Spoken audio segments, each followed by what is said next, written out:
Assalamualaikum warahmatullahi wabarakatuh.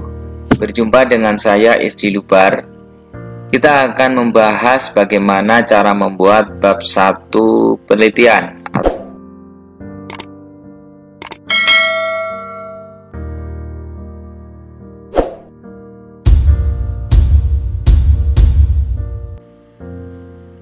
Pada bab 1 skripsi berisi materi pendahuluan. Sebelumnya harus kita pahami bahwa dalam membuat penelitian atau skripsi ini didasarkan atas dua hal, yaitu rasional atau keluar dari pemikiran yang logis, yang masuk akal, tidak ngawang-ngawang atau fiktif, tidak. Kemudian membuat skripsi atau penelitian ini didasarkan atas data empiris, yaitu data yang harus jelas sesuai dengan fakta, tidak boleh dipalsukan. Dua hal ini supaya diingat dan dijadikan sebagai pedoman, karena menjadi dasar pembuatan skripsi dari awal hingga akhir, atau dari saat menemukan masalah, dari pembuatan proposal hingga membuat laporan akhir penelitian. Kemudian sistematika penelitian atau skripsi. Pada umumnya sistematika penelitian terdiri dari 5 bab, yaitu bab 1 berisi pendahuluan, bab 2 berisi kajian pustaka, bab 3 berisi metode penelitian, kemudian bab 4 berisi hasil dan pembahasan, bab 5 penutup yang di dalamnya berisi kesimpulan dan saran. Kalau kita perhatikan dari urutan kelima bab ini memiliki alur, alur pemikiran yang logis atau rasional dari awal sampai akhir atau sampai selesainya penelitian. Kemudian pada bab 1 pendahuluan juga memiliki sistematika, yaitu berisi latar belakang masalah, identifikasi masalah, batasan masalah, rumusan masalah, tujuan penelitian, manfaat penelitian. Kemudian ada lagi biasanya pada bab 1 pendahuluan itu berisi roadmap penelitian, jadi 1.7 roadmap penelitian atau pemetaan penelitian, mapping atau peta dari penelitian yang sebelumnya dilakukan, yang saat ini dilakukan, dan yang akan dilakukan. Tapi silahkan menyesuaikan karena masing-masing kampus punya aturan main masing-masing, punya otoritas masing-masing dalam menentukan. Silakan sesuaikan saja. Dalam melakukan penelitian, kita berangkat atau berawal dari ditemukannya masalah-masalah untuk kita pahami. Untuk kita pahami lebih mendalam, masalah untuk kita pecahkan, kita cari solusinya. Kemudian masalah untuk kita atasi supaya kedepannya tidak terjadi masalah berulang dengan masalah yang sama. Baik, kita pahami terlebih dahulu apa yang disebut dengan masalah. Pengertian dari beberapa ahli bahwa masalah adalah merupakan penyimpangan atau kesenjangan atau tidak kesesuaian dari yang seharusnya dengan apa yang terjadi sesungguhnya. Atau masalah adalah merupakan ketidaksesuaian antara aturan, teori, kebiasaan, harapan dengan kejadian sesungguhnya secara faktual. Berikut adalah beberapa hal yang dapat menginspirasi bagi para peneliti sebagai sumber untuk menentukan tema masalah untuk dijadikan penelitian lebih lanjut. Peneliti dapat menemukan masalah dari sumber bacaan, baik dari jurnal-jurnal penelitian, berasal dari laporan hasil-hasil penelitian, dapat dijadikan sebagai sumber masalah. Karena biasanya pada laporan penelitian itu ditemukan adanya rekomendasi untuk dilakukan penelitian lebih lanjut yang berkaitan dengan tema penelitian yang bersangkutan. Suatu penelitian sering tidak mampu memecahkan semua masalah yang telah teridentifikasi, karena ada berbagai keterbatasan dari peneliti. atau adanya ruang lingkup penelitian tersebut. Ini menuntut perlu adanya penelitian lebih lanjut dengan mengangkat masalah-masalah yang belum terpecahkan pada saat itu. Bacaan lain yang bersifat umum juga dapat menjadi sumber ditemukannya masalah. Misalnya bacaan yang mendeskripsikan gejala-gejala dalam suatu kehidupan yang menyangkut dimensi sains, teknologi, atau bacaan yang berupa tulisan yang dimuat di media-media elektronik atau media cetak. Ini bisa menginspirasi untuk ditemukannya masalah sebagai tema penelitian. Kemudian selain sumber bacaan, masalah yang dapat dijadikan sebagai penelitian juga dapat bersumber dari pertemuan ilmiah. Dari hasil suatu pertemuan ilmiah dapat ditemukan adanya berbagai permasalahan yang memerlukan proses penelitian untuk mendapatkan jawaban atas permasalahan yang ada. Kemudian dapat juga dari pernyataan pemegang kekuasaan atau stakeholder atau pemegang otoritas. Sesuatu yang diungkapkan oleh para pemegang kekuasaan atau pemegang otoritas ini dapat dijadikan sebagai sumber masalah, apalagi kalimat-kalimat yang sifatnya kontroversial. Pemegang otoritas dapat mencakup aspek formal maupun yang non formal, terstruktur atau tidak terstruktur, atau dapat memunculkan suatu masalah. Masalah juga dapat ditemukan dari hasil observasi atau hasil pengamatan. Pengamatan yang dilakukan oleh seorang peneliti tentang sesuatu yang direncanakan ataupun yang tidak direncanakan, baik secara sepintas ataupun dalam jangka waktu yang cukup lama, terstruktur atau tidak terstruktur. Ini dapat memunculkan ide suatu masalah. Kemudian, temuan masalah juga dapat ditemukan pada pertanyaan penelitian, baik pertanyaan dalam bentuk wawancara, pertanyaan dalam bentuk angket yang dibuat oleh seorang peneliti, yang dapat menggali isu atau gejala sosial yang dapat menjadi tema untuk dilakukan penelitian. Kemudian, sumber masalah juga dapat ditemukan dari pengalaman seseorang, baik yang diperolehnya sendiri ataupun dari orang atau kelompok lain perihal adanya kesenjangan, penyimpangan, ketidaksesuaian antara teori, antara harapan. Ini dapat dijadikan sebagai sumber masalah dalam penelitian. Kemudian masalah penelitian juga dapat kita temukan dari intuisi. Secara intuitif manusia ini dapat melarikan suatu masalah. Masalah penelitian tersebut muncul dalam pikiran manusia pada saat-saat yang tidak terencanakan. Atau paling mudah adalah menemukan masalah pada gejala atau fenomena pada kehidupan keseharian kita. Ketujuh sumber penggalian masalah tersebut ini dapat peneliti ambil dari salah satu sumber atau beberapa sumber atau gabungan dari berbagai sumber dari ketujuh sumber tersebut, tergantung pada relevansi masalah yang hendak kita teliti. Kemudian kita berbicara latar belakang penelitian. Latar belakang penelitian berisi dasar yang menjelaskan atas jawaban alasan apa kita melakukan penelitian pada tema penelitian yang kita tentukan. Ada 4 hal yang sebaiknya ada di latar belakang penelitian. Saya gambarkan dengan piramida terbalik, karena uraian pada latar belakang ini diawali dengan yang sifatnya general, kemudian mengerucut pada hal yang lebih spesifik. Pada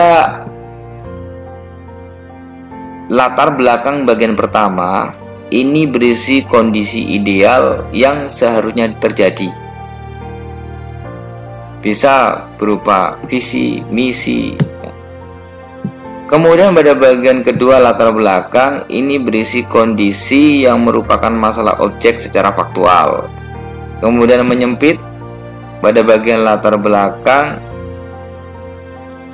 adanya uraian penawaran alternatif untuk menyelesaikan masalah objek yang diteliti. Dan yang keempat, pada latar belakang sebaiknya diuraikan perbandingan penelitian dari penelitian sebelumnya dengan penelitian saat ini atau yang akan kita lakukan. Saya berikan contoh kasus penelitian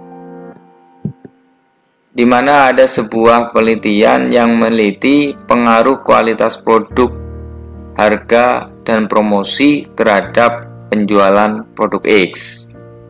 Maka pada bagian awal dari latar belakang ini berisi penjelasan yang menguraikan idealnya penjualan produk X, baik berdasarkan visi misi, tujuan perusahaan, atau berdasar teori ideal dari penjualan produk X tersebut. Apa yang menjadi harapan-harapan perusahaan dari penjualan produk X? Harapan terjaganya kondisi produk yang berkualitas, harga yang kompetitif, lokasi produk yang mudah dijangkau pelanggan, kemudian kegiatan promosi yang bisa menarik pelanggan, serta mampu memberikan informasi yang jelas kepada pelanggan. Jadi pada bagian latar belakang ini berisi uraian yang ideal dari objek yang kita teliti. Selanjutnya pada bagian latar belakang berisi uraian perihal masalah faktual yang sifatnya rasional dan atau empiris yang merupakan fenomena sosial atau isu sosial atau suatu gejala sosial atau gejala masalah yang sifatnya up to date. Ya, jadi gejala sosial atau isunya hal yang terkini yang menjadi trending topik, bukan masalah-masalah yang basi. Karena kalau masalah yang terlalu lama, nanti ketika kita meneliti mencari solusi ternyata saat ini sudah tidak terjadi masalah. Seperti itu.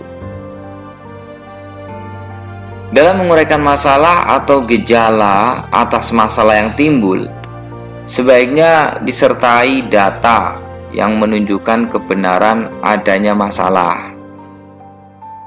Data dapat berupa data kualitatif maupun data kuantitatif. Data kualitatif itu bisa berupa kata-kata atau rangkaian kalimat atau lambang yang menunjukkan adanya masalah. Dapat juga berupa data kuantitatif, yaitu berupa data angka atau tabel yang menunjukkan fakta empiris dari gejala masalah. Jadi data yang menunjukkan masalah pada latar belakang ini jangan diartikan sebagai data secara keseluruhan atas hasil penelitian. Karena data secara keseluruhan dari hasil pengamatan atau hasil penelitian secara menyeluruh ini akan dibahas di bab 4 penelitian. Uraian yang disertai data yang menunjukkan masalah pada latar belakang sebaiknya menarasikan atau menguraikan minimal sejumlah variabel yang akan dijadikan dalam penelitian. Apabila ada 4 variabel penelitian, maka minimal menarasikan 4 variabel.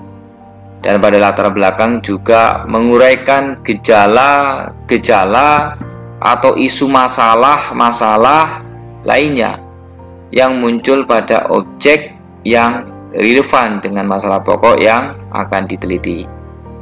Jadi dalam latar belakang semua gejala, semua isu silakan diuraikan. Sebagai contoh, Saya ambil contoh untuk bagian kedua dari latar belakang mengenai uraian masalah.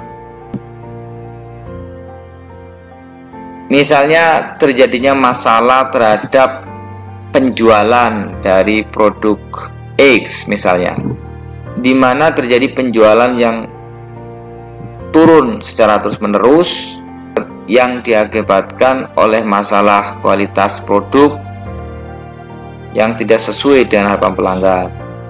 Kemudian penurunan penjualan diakibatkan juga oleh masalah harga yang terlampau tinggi dibanding dengan harga pesaing.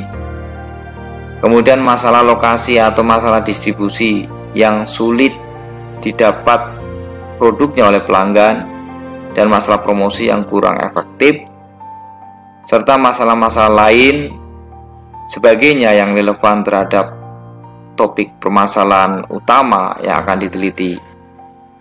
Dalam latar belakang sebaiknya disertakan data empiris yang menunjukkan permasalahan objek yang kita teliti.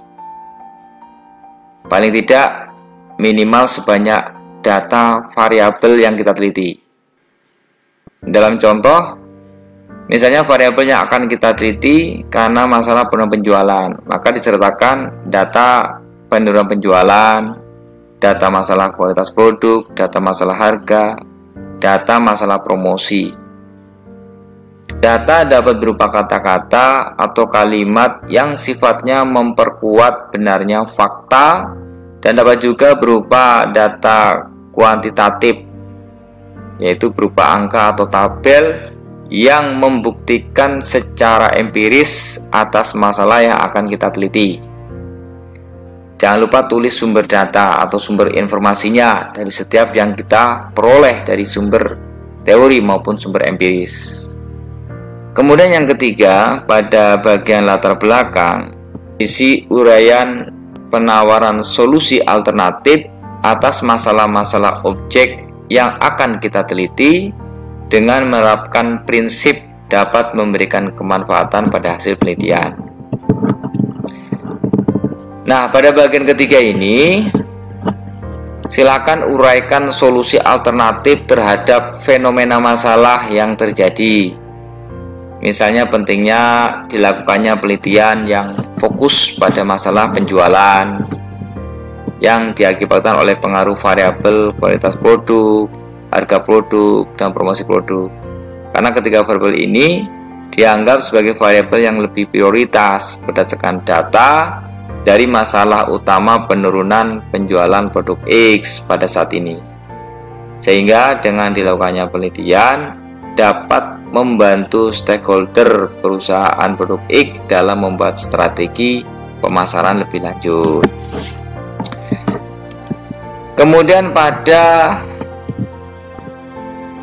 akhir latar belakang ini dapat diuraikan perbandingan dan penyempurnaan antara penelitian sebelumnya dengan penelitian yang akan dilakukan peneliti sekarang ini. Apa yang menjadi pembeda dan apa yang menjadi pembaharu pada penelitian yang akan dilakukan saat ini dibandingkan dengan penelitian sebelumnya atau penelitian terdahulu.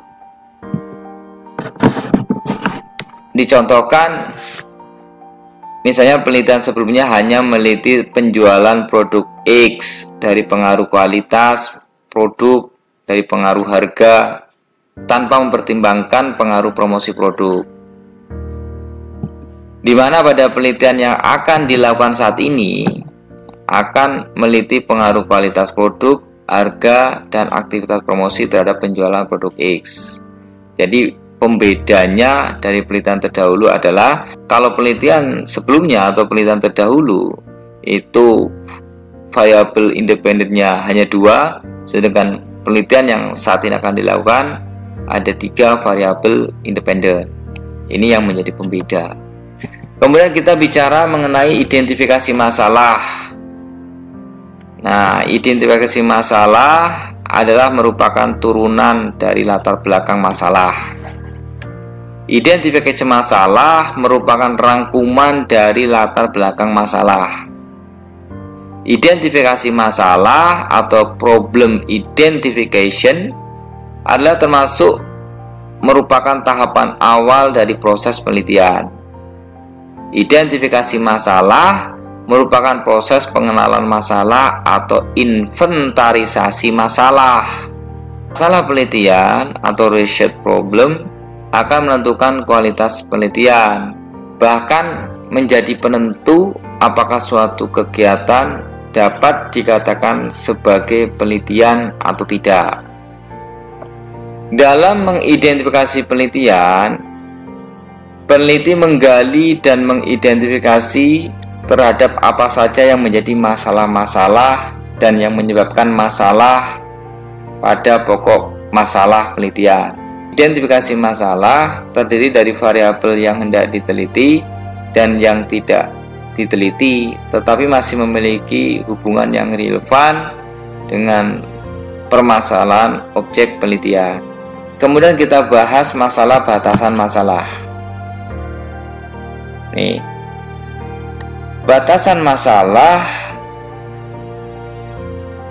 diperlukan karena adanya keterbatasan waktu, karena adanya keterbatasan biaya, terbatasnya tenaga, tempat, dan lain-lain, supaya penelitian lebih fokus pada masalah yang memiliki tingkatan urgensi atau skala prioritas untuk diteliti. Sehingga penelitian harus dibatasi, yaitu pada masalah variabel apa saja yang menjadi prioritas untuk diteliti. Saya jelaskan dengan gambar. Ketika membuat identifikasi masalah, kita list daftar apa saja yang menjadi masalah-masalah yang terjadi pada objek. Semua masalah di list atau didaftar. Dan pada batasan masalah kita tentukan apa saja yang akan menjadi fokus untuk kita teliti dari semua masalah-masalah yang ada pada identifikasi masalah. Di sini ada isu penjualan, kemudian kualitas produk, harga, lokasi, promosi, distribusi, pelayanan, dan lain-lain. Ini merupakan identifikasi masalah dari suatu objek. Jadi objek punya masalah penjualan, kualitas produk, harga, lokasi, promosi, distribusi, pelayanan, dan lain-lain. Nah, sedangkan yang akan kita teliti ditentukan pada masalah-masalah yang paling memiliki tingkat urgen. Kita ambil contohnya, kita ambil 4 masalah, yaitu masalah penjualan, kemudian masalah kualitas produk, kemudian masalah harga, masalah promosi. Nah, 4 variabel ini, penjualan, kualitas produk, harga, dan promosi, dilihat dari level urgensinya pada objek, maka inilah yang menjadi batasan masalah untuk diteliti. Jadi batasan masalah lebih kecil jumlahnya dibanding identifikasi masalah, atau minimal jumlahnya sama dengan identifikasi masalah. Itu yang disebut dengan batasan masalah. Kemudian membahas rumusan masalah. Perumusan masalah atau research questions, atau yang disebut juga dengan research problem, dapat diartikan sebagai suatu rumusan yang mempertanyakan suatu fenomena, baik dalam kedudukannya sebagai fenomena mandiri maupun dalam kedudukannya sebagai fenomena yang saling terkait di antara fenomena yang satu dengan yang lainnya, baik sebagai penyebab maupun sebagai akibat. Membuat rumusan masalah penelitian ini dibuat dalam bentuk kalimat pertanyaan, di mana rumusan masalah dijadikan sebagai acuan untuk membantu mengarahkan penelitian agar tetap fokus pada masalah penelitian yang diteliti dan sebagai acuan di dalam menjawab pertanyaan selama melakukan penelitian. Bentuk rumusan masalah dapat dibedakan menjadi 3 bentuk, yaitu rumusan masalah deskriptif, yang merupakan rumusan masalah yang menanyakan variabel secara mandiri. Kemudian rumusan masalah komparatif, yang merupakan rumusan masalah yang menanyakan perbandingan suatu variabel terhadap 2 sampel atau lebih, atau pada waktu yang berbeda. Kemudian rumusan masalah asosiatif, ini merupakan rumusan masalah hubungan. Saya berikan contoh cara membuat rumusan masalah. Ini rumusan masalah pada penelitian dengan kerangka pemikiran sebagai berikut. Dalam penelitian ini, kualitas produk berpengaruh terhadap penjualan, harga mempengaruhi penjualan, promosi mempengaruhi penjualan. Cara membuat rumusan masalah deskriptif. Contohnya, seberapa baik kualitas produk X. Nah, kalau yang lainnya bisa ditanyakan bagaimana harga produk X, bagaimana promosi produk X, kemudian seberapa baik penjualan produk X. Ini merupakan contoh rumusan masalah deskriptif. Kemudian cara membuat rumusan masalah asosiatif. Mohon maaf, ini ada keliruan angka, harusnya 2. Nah, contoh membuat rumusan masalah asosiatif pada kerangka pemikiran contoh ini.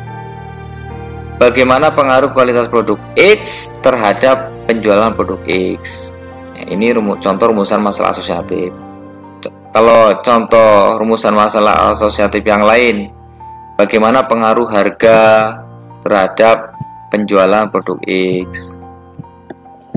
Kemudian bagaimana pengaruh promosi terhadap penjualan produk X.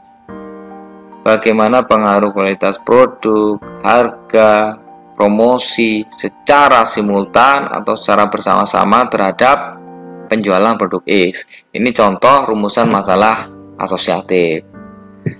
Kemudian yang ketiga, rumusan masalah komparatif. Contohnya, adakah perbedaan kualitas produk, harga, dan promosi produk X antara pabrik A dan pabrik B? Ini rumusan masalah komparatif. Jadi dia membandingkan kualitas produk, harga, dan promosi produk X antara pabrik A dengan pabrik B.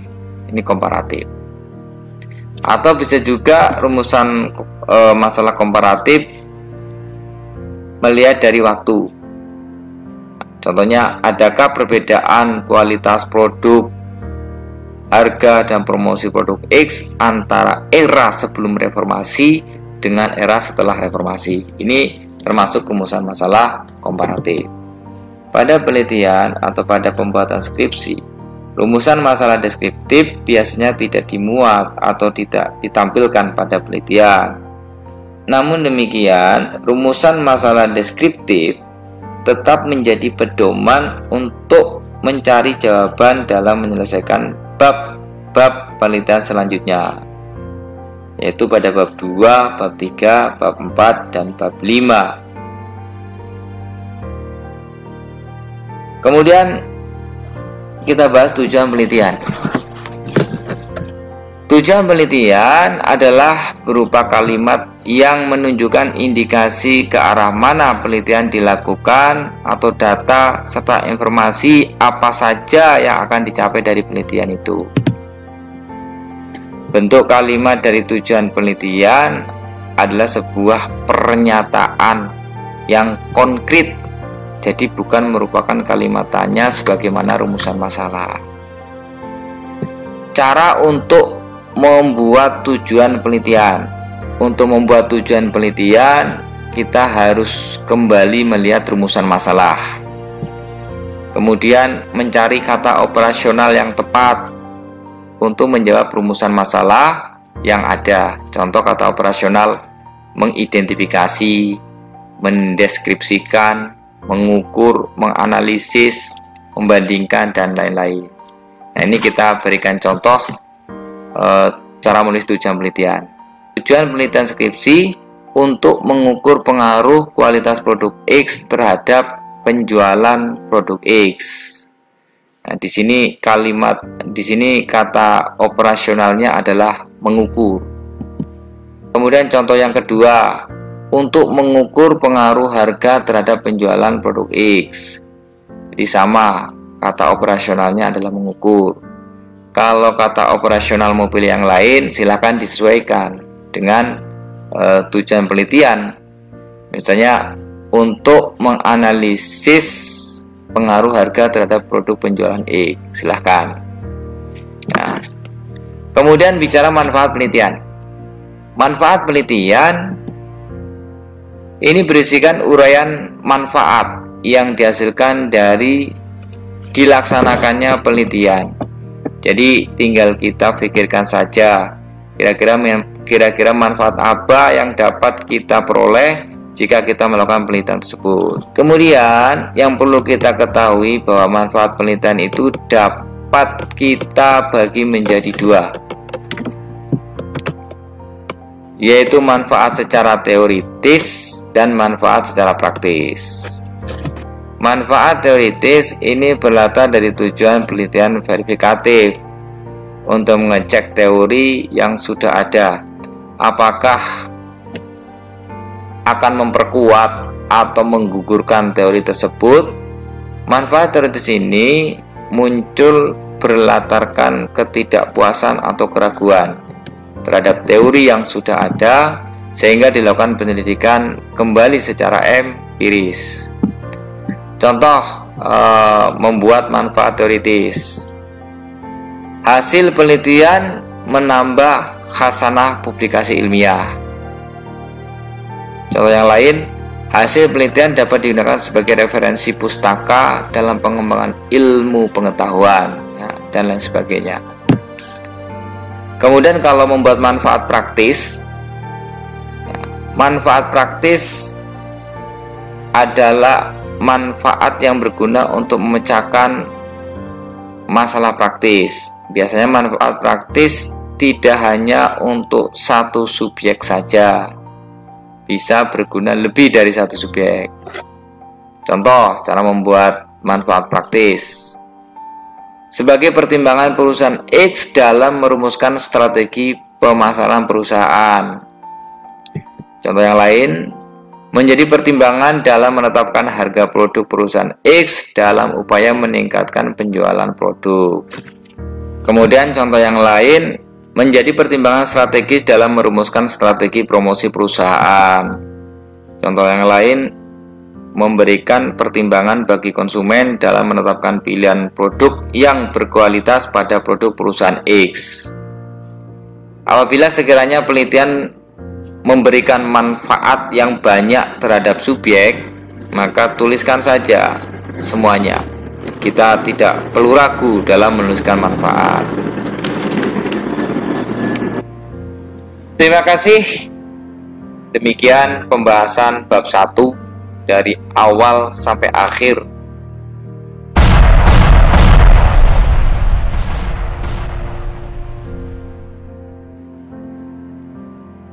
Semoga bermanfaat. Wassalamualaikum warahmatullahi wabarakatuh.